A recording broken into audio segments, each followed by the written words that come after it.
Hola, ¿cómo están? Bienvenidos. Nuevamente nos encontramos en esta instancia de realización de una actividad. Mi nombre, como les dije anteriormente, es María Alejandra Quintanilla y soy la profesora de la materia Historia del Derecho. Nuevamente nos encontramos entonces para realizar esta actividad, pero en esta oportunidad los contenidos de esta actividad ya no van a ser los del módulo 1, sino van a ser los del módulo 2. Para ello nos referiremos a los conceptos, o sea, el esquema conceptual de este módulo 2. Y es el siguiente. El tema central de este módulo 2 es el derecho indiano y la organización política indiana. Los ejes conceptuales son funciones de Estado y autoridades indianas.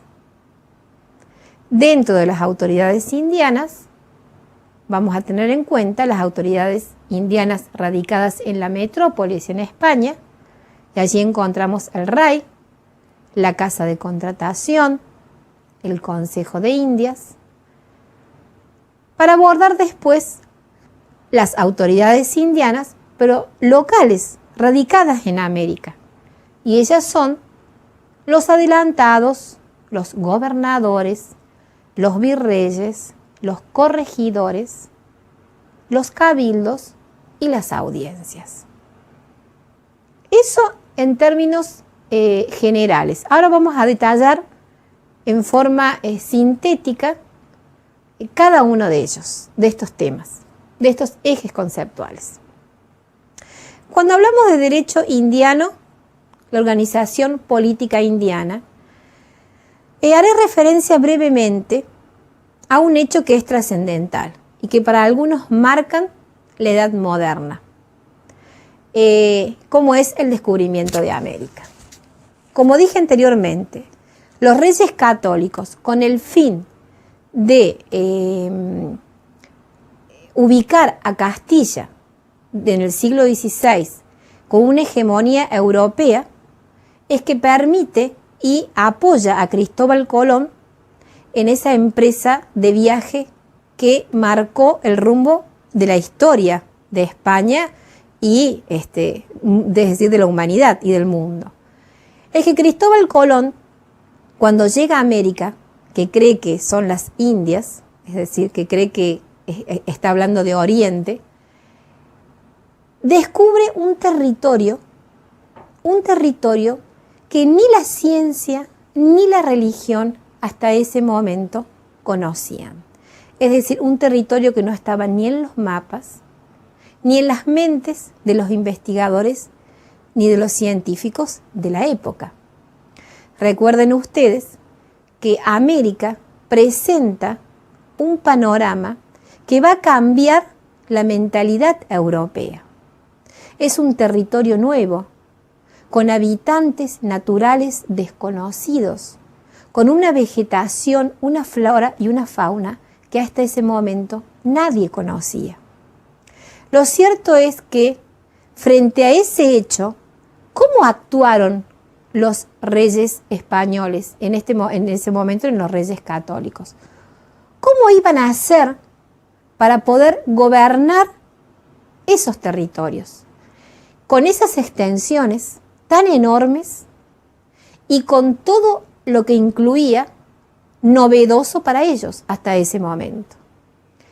Lo primero que quisieron hacer los reyes católicos, pues, es repetir el sistema o la estructura que ellos tenían ya aplicando en su propio territorio. La organización la llevaron, la trasplantaron de España a América.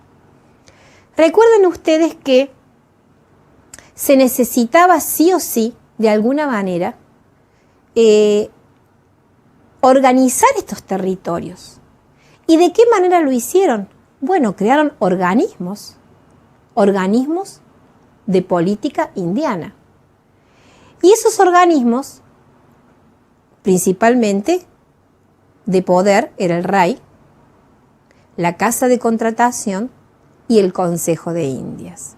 Esas autoridades indianas estaban radicadas en España y desde allí digitalizaban toda la organización política, jurídica del territorio indiano. ¿Cómo nacen estas instituciones de gobierno? Es que en el Consejo de Castilla propiamente había una oficina o un despacho o una secretaría que se denominaba Secretaría de Castilla. Y ella manejaba en un principio y asesoraba al rey, aconsejaba al rey cuál o de qué forma debía organizar políticamente estas tierras.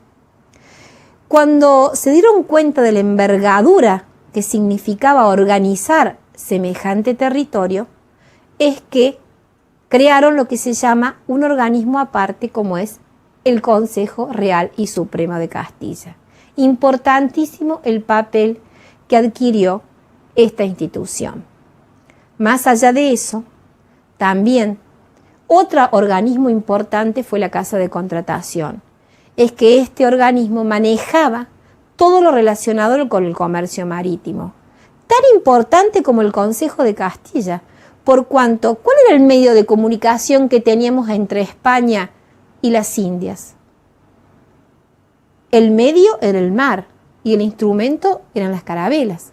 Por lo tanto, todo lo que regía la actividad marítima estaba organizado y disciplinado a través de esta Casa de Contratación. Ahora bien, ¿hubieron autoridades en América? Lógicamente que existieron. Y ellas van a ser el reflejo, se van a plasmar, es decir, de la misma forma en que estaban organizadas y se aplicaban en España. Eso en cuanto a las autoridades. Las autoridades locales nacen desde la llegada de Colón a América. Él llega como adelantado.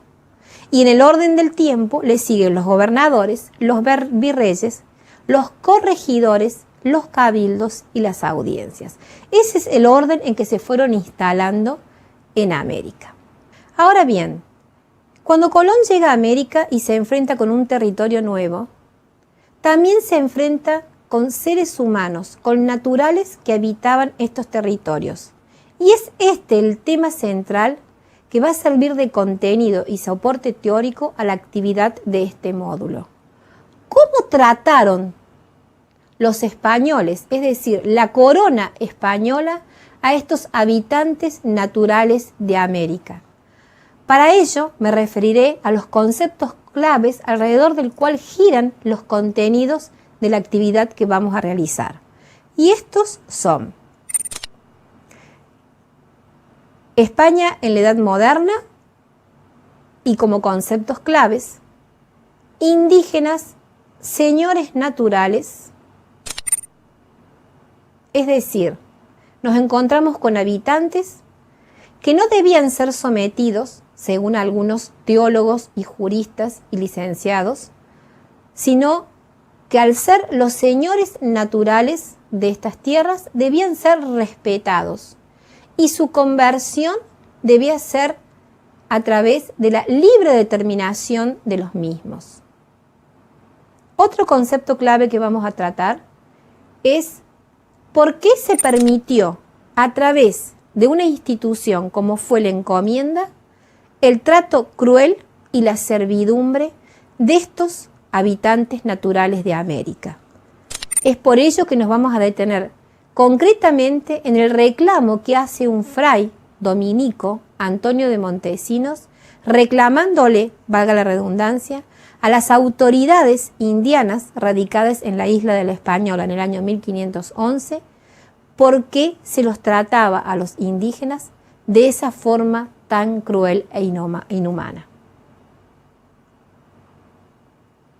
Otro tema al cual vamos a abordar, que va a servir de concepto y de contenido, de soporte teórico, es la conversión y los medios pacíficos. Es que existe otra persona comprometida con este tratamiento hacia los indígenas y el repudio al mismo, que es Fray Bartolomé de las Casas, quien sostiene que la conversión debe ser a través de medios pacíficos, es decir, libremente por parte de los indígenas.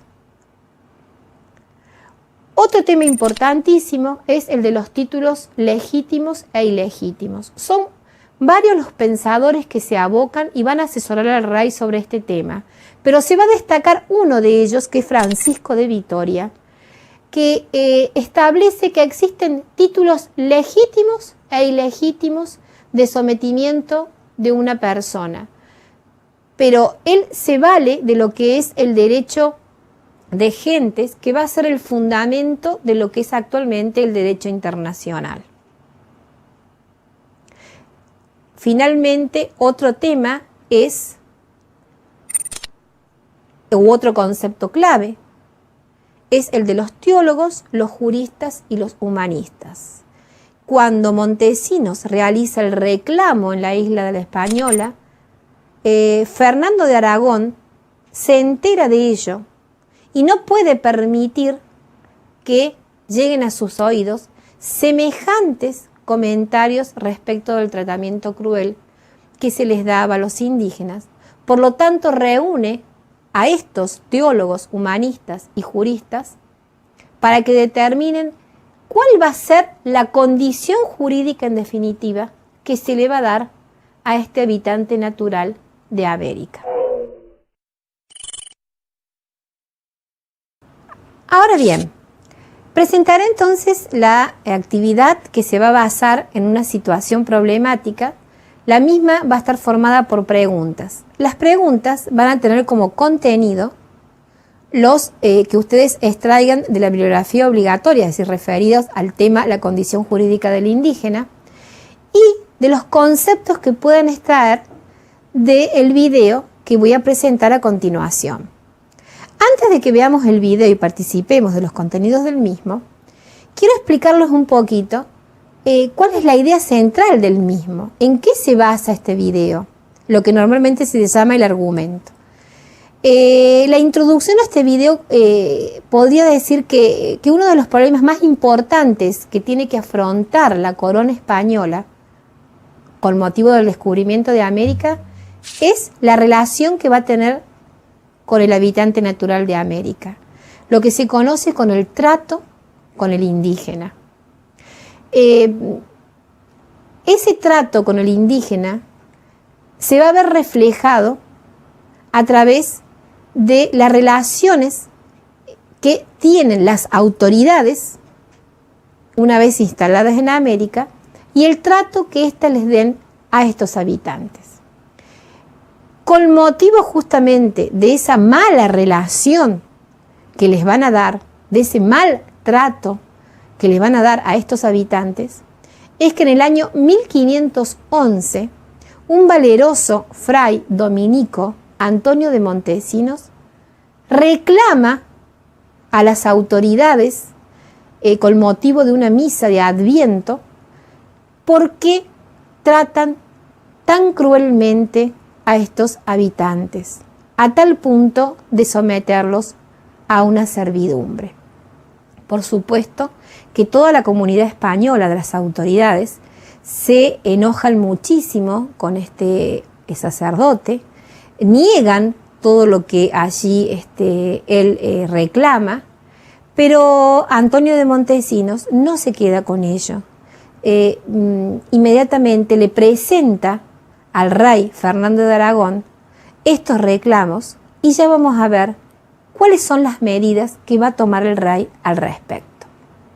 A continuación los invito a que participemos de la visualización de este video y no olviden de integrar los conceptos que puedan extraer del mismo con los que ustedes ya tienen para que podamos después resolver la actividad en forma favorable. Para daros a oír la voz, he subido aquí, a este púlpito. Y será la voz más áspera y espantable que jamás habréis oído. Y esa voz os dice: colonos y autoridades de estas tierras, que estáis en pecado mortal, y en él vivís y morís, por crueldad y tiranía con estas pobres criaturas. Yo os digo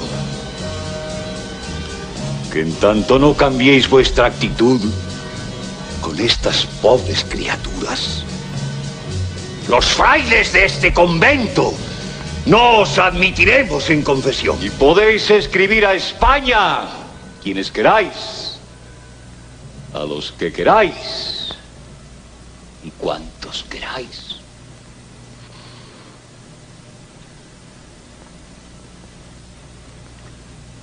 Yo os juro, delante de Dios, que nada ni nadie os hará cambiar de actitud, en tanto tengáis en tan cruel y horrible servidumbre a aquestos hermanos. Benedicat vos omnipotent Deus, in nomine Patris et Filii et Spiritus Sancti. Me siento enfermo, Fray Pedro. Y yo, orgulloso de vos, hermano mío. No desfallezcáis.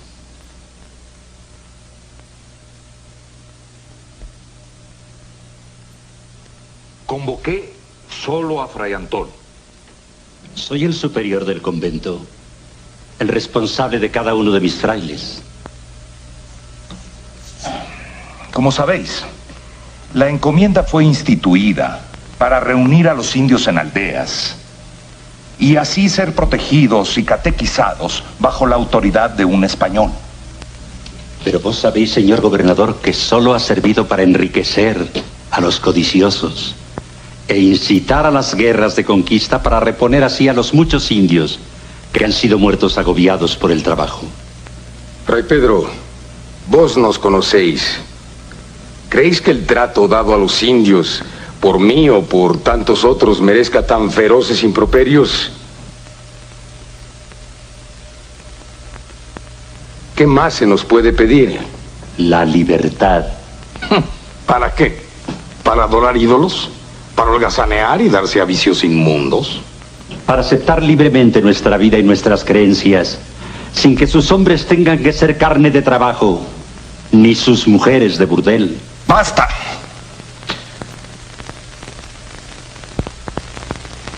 A vos, Fray Pedro, y a vos, Fray Antón, os ordeno que en el sermón del próximo domingo retiréis vuestra imprudente y abusiva amenaza. Con permiso del Padre Superior. Yo no soy caña que mueve cualquier viento. Ni puedo retirar mis palabras ni cambiar mis convicciones, aunque me lo ordenéis vos, señor gobernador.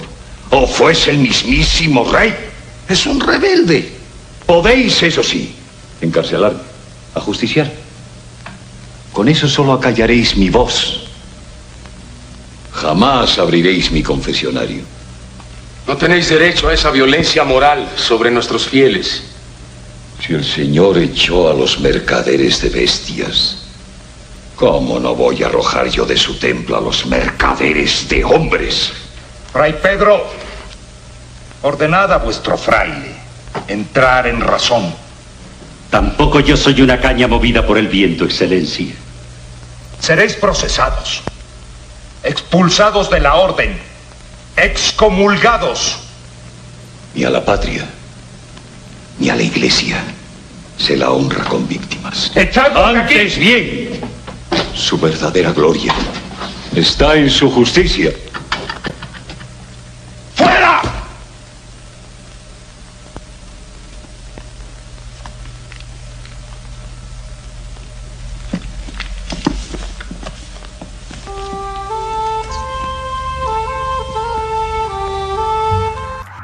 Bueno, una vez que hemos visto el video, y espero que les haya gustado y que hayan podido extraer de él allí algunos contenidos, ¿qué les parece si planteamos las consignas de la actividad? Actividad 1. El sistema de encomiendas le permitía a los encomenderos en los hechos un trato cruel al indígena. Quiero decirles que los españoles utilizaron la institución de la encomienda justamente para poder, en los hechos, someter al indígena.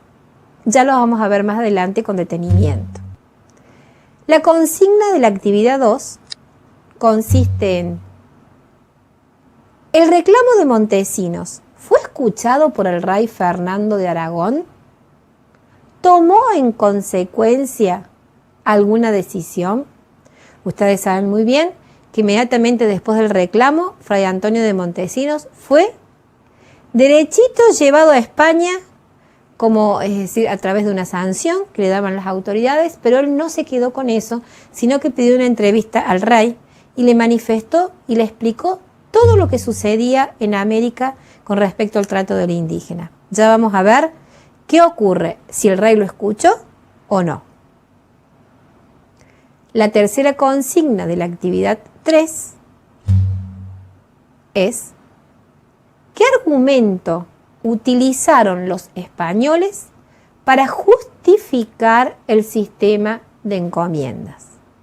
Eso está muy relacionado con la condición jurídica que se le da al indígena y de esta manera justificar esta servidumbre a la que fue sometida el indígena en su trato por parte de las autoridades indianas radicadas en América.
Ya han transcurrido 40 minutos. ¿Y qué les parece si compartimos la resolución de las actividades?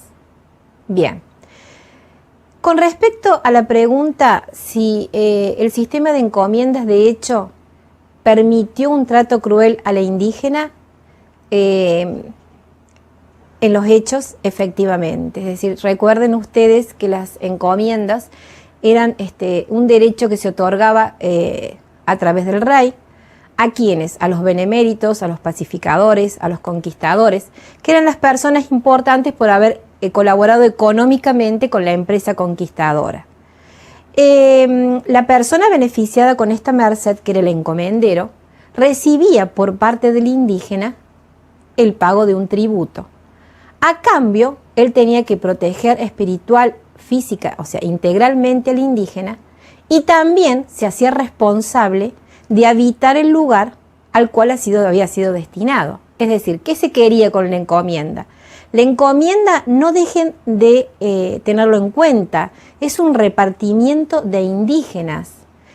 Ustedes recuerden que la organización política que tenían las Indias era sobre la base de fundación de ciudades. Entonces, los fundadores, a aquellas personas importantes, les otorgaba una cantidad enorme de indígenas. ¿Con qué fin? Con el fin de que estos lo protegieran, recibieran por parte del indígena un tributo, pero fundamentalmente porque debía, con esa cantidad de indígenas, radicarse en la tierra, instalarse y no moverse. Es decir, era como un premio por el hecho de estar ubicado en ese lugar. ¿Qué ocurre? Es que esa protección, en definitiva, nunca existió, por más que los reyes se preocuparon intensamente a través de las leyes y protección jurídica de que no se los tratara en una forma tan cruel y horrible al indígena.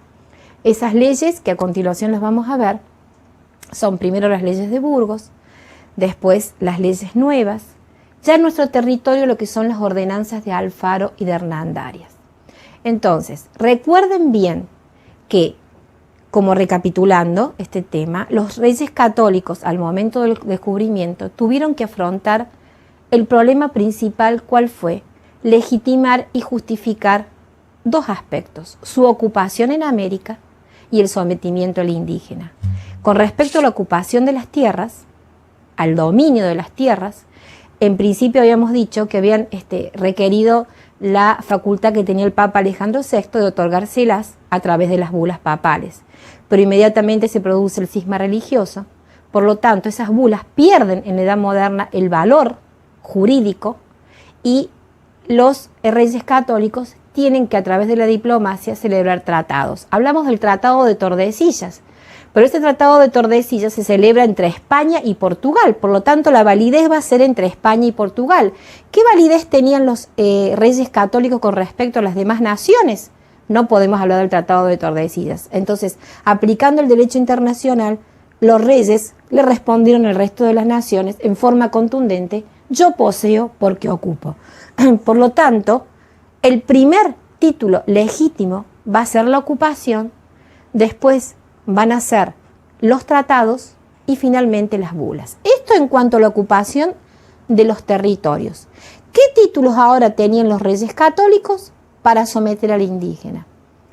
Este tema va a ser evaluado, va a ser tratado muy en forma escrupulosa por parte de los reyes católicos, que eran, como bien lo dice la palabra, de una religión donde la cristiandad le da un aspecto de benevolencia y de protección. Por lo tanto, no se podían permitir ellos mismos, los reyes, que llegaran a sus oídos un trato cruel y horrible al indígena. Por eso es que necesitan de la ayuda y de la colaboración de asesores que van a ser juristas, teólogos, humanistas, y que en definitiva le van a dar validez al título de la donación papal como legítimo para someter al indígena. En cuanto al segundo problema, que es si el rey tomó alguna determinación de índole jurídica cuando se produce el reclamo de Montesinos, este fray valeroso, que en una homilía, nada más y nada menos que en el Adviento, en 1511 en la isla de la Española, le reclama a los encomenderos con qué derecho y con qué justicia sometés a tan cruel y horrible servidumbre al indígena. Por supuesto que Montesinos es totalmente repudiado por la sociedad, por los conquistadores, por los encomenderos que estaban en España, que estaban en América, y es trasladado directamente a España como castigo, pero allí se encuentra con Fernando y él lo escucha. Es ahí donde él convoca a estos asesores, a estos estudiosos, a estos notables que vienen de distintos ambientes académicos, eran teólogos, juristas, humanistas, y coinciden la mayoría en que la donación papal es lo que le va a dar validez para someter al indígena. A continuación de Fray Antonio de Montesinos hay otro fray convertido, porque primero fue un encomendero convertido, y que fue Fray Bartolomé de las Casas, que sostiene que no se le puede hacer una guerra de tal manera a los indígenas por el solo hecho de no querer convertirse al catolicismo. Él sostiene que las personas, o sea, los indígenas, son personas libres, y ellos por propia voluntad deben adherirse a la religión católica. No quiero dejar de nombrar a un gran académico, también dominico, que fue Francisco de Vitoria. Francisco de Vitoria, sin conocer las Indias, se preocupa por un tema que es de derecho internacional, que es el tema relativo a la guerra.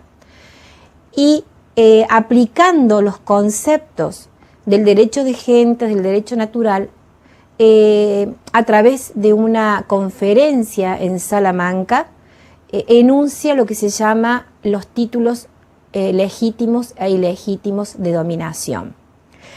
Sintéticamente debo decir que para Francisco de Vitoria, el Papa y el Emperador no pueden entrometerse en cuestiones de otros estados, es decir, ya no se tiene la idea en ese momento de lo que era un imperio, ya se habla de un estado moderno español nacional y otros tantos estados modernos nacionales, donde un rey no puede tener injerencia en otro estado, menos aún el Papa no puede tener injerencia en cuestiones que no sean propias de la Iglesia. Por lo tanto, menos pueden hacer guerra a estos bárbaros, para ellos, naturales, cuando no quieren abrazar la fe católica. Francisco de Vitoria establece que sí existen títulos legítimos para dominar. ¿Cuáles son esos títulos legítimos? Y es el que están establecidos básicamente en el derecho de gentes, donde se dice que toda persona tiene derecho a peregrinar, a comerciar y evangelizar en otros territorios. Y los otros habitantes deben aceptarlos, porque si así no lo fuere, sí se puede ejercer contra ellos o entablar contra ellos una guerra, y que esa guerra va a ser justa. Hasta aquí entonces, con respecto a los reclamos de estos humanistas, especialmente estos religiosos, contra el trato cruel del indígena. Efectivamente, entonces, Fernando toma una decisión, que es la sanción de las leyes de Burgos de 1512. Posteriormente se sancionan otras leyes, que son las leyes nuevas de 1542 y 1543. Hasta acá entonces tenemos dos sanciones de leyes protectoras de indígenas, las de Burgos y las nuevas de 1512 y 1513. Si nos circunscribimos a nuestro territorio, en el Virreinato del Río de la Plata, también existieron leyes protectoras de indígenas, justamente lo que se llaman las ordenanzas de Alfaro y las ordenanzas de Hernandarias, que vienen a proteger al indígena que está sometido a un trato cruel de los encomenderos que aquí se ubicaban. Básicamente las leyes de Hernandarias y de Alfaro sostenían que se fueron eliminando de a poco las encomiendas, tema que no fue bien recibido en general en toda América, ya que la encomienda le proporcionaba al encomendero grandes beneficios económicos. Recién al encomendero no le resultó beneficiosa la encomienda cuando la corona española, falta de recursos, le va a solicitar el pago de impuestos a los encomenderos. Es allí cuando se va a ir liberando de los indígenas porque le va a resultar antieconómica la institución. ¿Qué otros derechos se les establecía a estos indígenas? Que se les otorgaran tierras, animales, semillas para trabajar, que a determinada edad no podían formar parte de un servicio personal de un encomendero, y a los caciques, a los cuales se les respetaba por la edad mayor que podían tener, tampoco podían estar sometidos a trabajos forzados.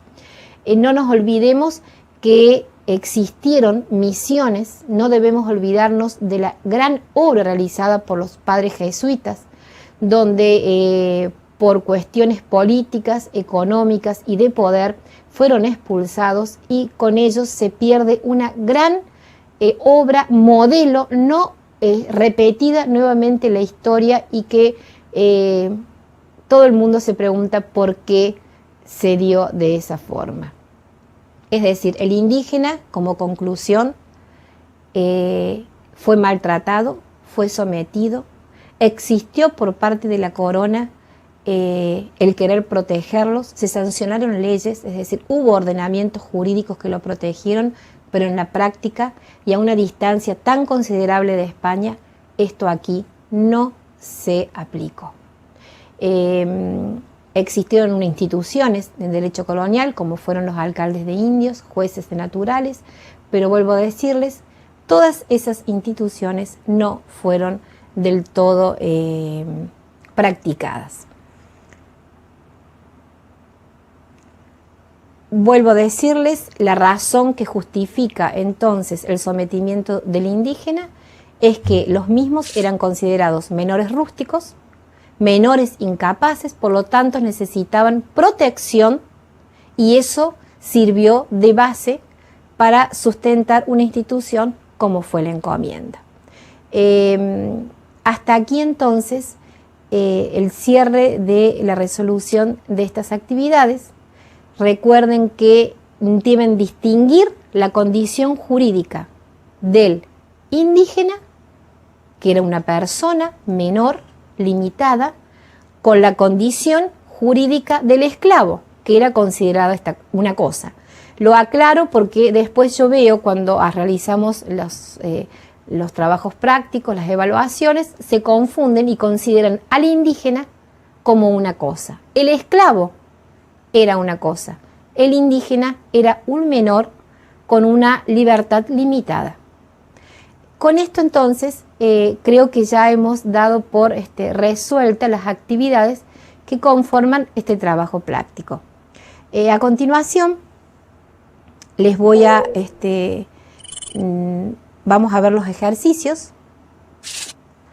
que nos van a permitir de alguna forma ver si los temas teóricos que hemos visto los han adquirido a través de ellos.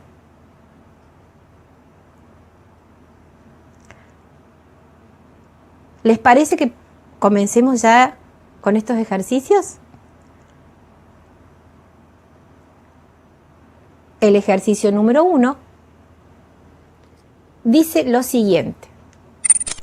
¿Cómo se denominaba al sistema por el cual se procuraba la subordinación del indígena, acostumbrándolo poco a poco a la vida civilizada?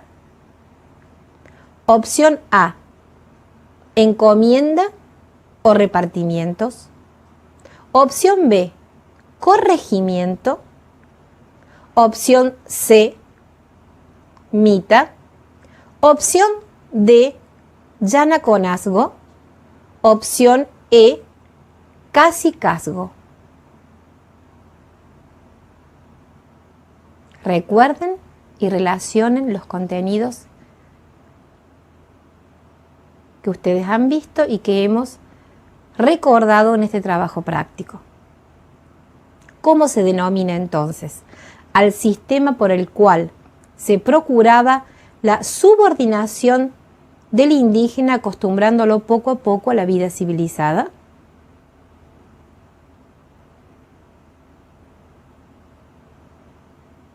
A ver.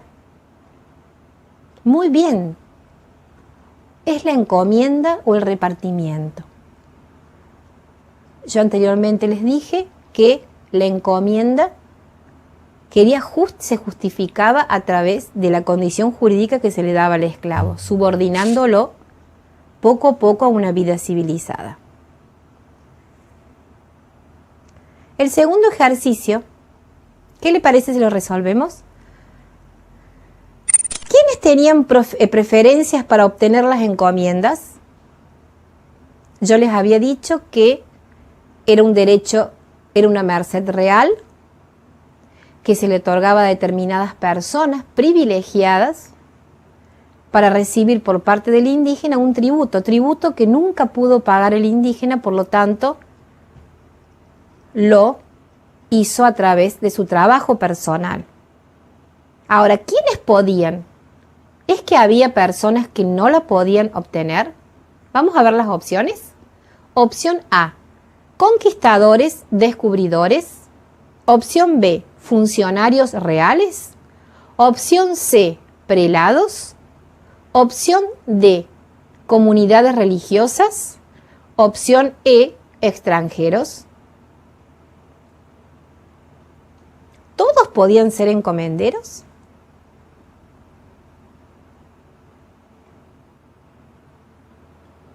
La opción correcta es conquistadores y descubridores.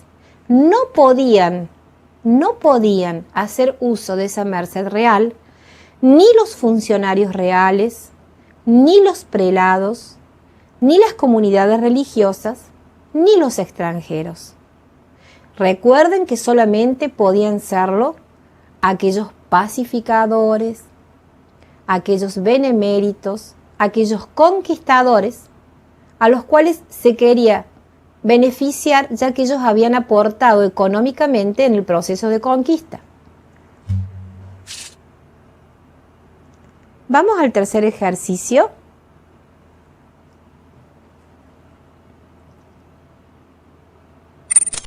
Las ordenanzas de hernandarias, en las que se señala el descuido de los encomenderos respecto de los indios.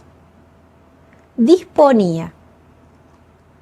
Opción A, tierras, aguas, montes para los indios. Opción B, suprimió la encomienda de servicios personales. Opción C, el trabajo no podía prestarse en forma exclusiva a los encomenderos. Opción D, contratar libremente sus servicios mediante justa remuneración. Opción E, tributo de 6 pesos anuales.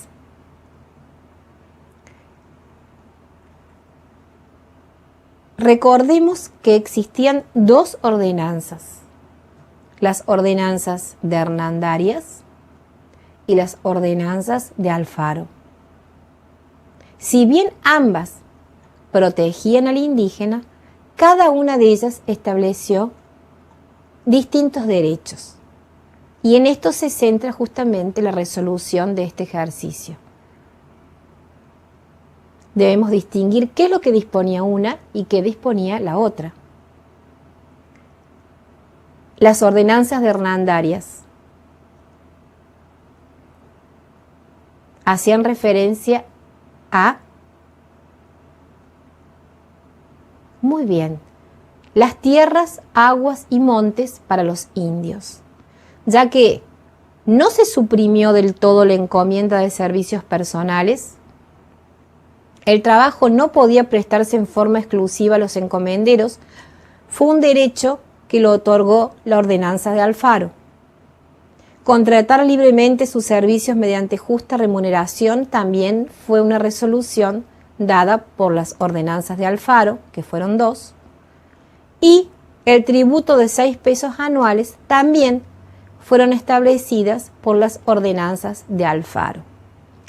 En conclusión, estas ordenanzas, recuerden que fueron las que se aplicaron propiamente en nuestro territorio del Virreinato del Río de la Plata. Fueron personas que vinieron, como fueron Alfaro y Hernandarias, vieron la realidad del indígena, se asombraron de su trato proporcionado por los encomenderos, e inmediatamente se sancionaron con motivo de ello estas ordenanzas. Vuelvo a decirles, propugnaban la desaparición definitiva de la institución de la encomienda, pero de ninguna manera logró, con el solo hecho de la sanción de la ordenanza, que se cumpliera con el cometido. Consiguieron alivianar la situación del trato del indígena, pero no desapareció la encomienda. Mucho tiempo después, recién la misma se suprimió. Hasta aquí entonces lo que es la resolución de los ejercicios. Vamos a pasar a ver entonces lo que son los conceptos que sirvieron de eje estructural y de contenido a toda la actividad y a los ejercicios que acabamos de hacer. A modo de cierre entonces, ¿cuáles fueron los conceptos que hemos estado trabajando y alrededor del cual se han construido los contenidos teóricos de esta actividad? Son los siguientes. Títulos legítimos e ilegítimos de dominación. Y en esto nos tenemos que relacionar íntimamente con Francisco de Vitoria. Como títulos legítimos, la de comerciar, la de peregrinar y la de evangelizar. Leyes protectoras de indios. Recordemos cuáles fueron. Las leyes de Burgos, sancionadas por Fernando de Aragón en 1512, las leyes nuevas de 1542 y 1543, y en nuestro país las ordenanzas de Alfaro y las ordenanzas de Hernandarias. Y por último, el régimen jurídico de las encomiendas. Es importante que ustedes conozcan de esta institución porque a través de ella se organizó jurídica y políticamente los territorios. Quiero decirles a modo de cierre que todos estos temas están contemplados en la bibliografía obligatoria, que también están las lecturas del SAM, que a partir de este trabajo práctico, todas las dudas que les puedan surgir, anótenlas y se las preguntan definitivamente al tutor, que es la persona que está encargada justamente de orientarlos y de ayudarlos. Con esto quiero decirles que no dejen a último momento las dudas y que recurran al tutor, que es la persona indicada que esta universidad ha puesto para que ustedes puedan, en definitiva, sanear las dificultades y todas las dudas. Tampoco pueden ustedes solamente estudiar limitándose a las lecturas del SAM. Hay una bibliografía que al pie de cada módulo se les indica los capítulos, las páginas y los contenidos. Con esto entonces damos por cerrada la actividad de este módulo 2. Muchas gracias y hasta pronto.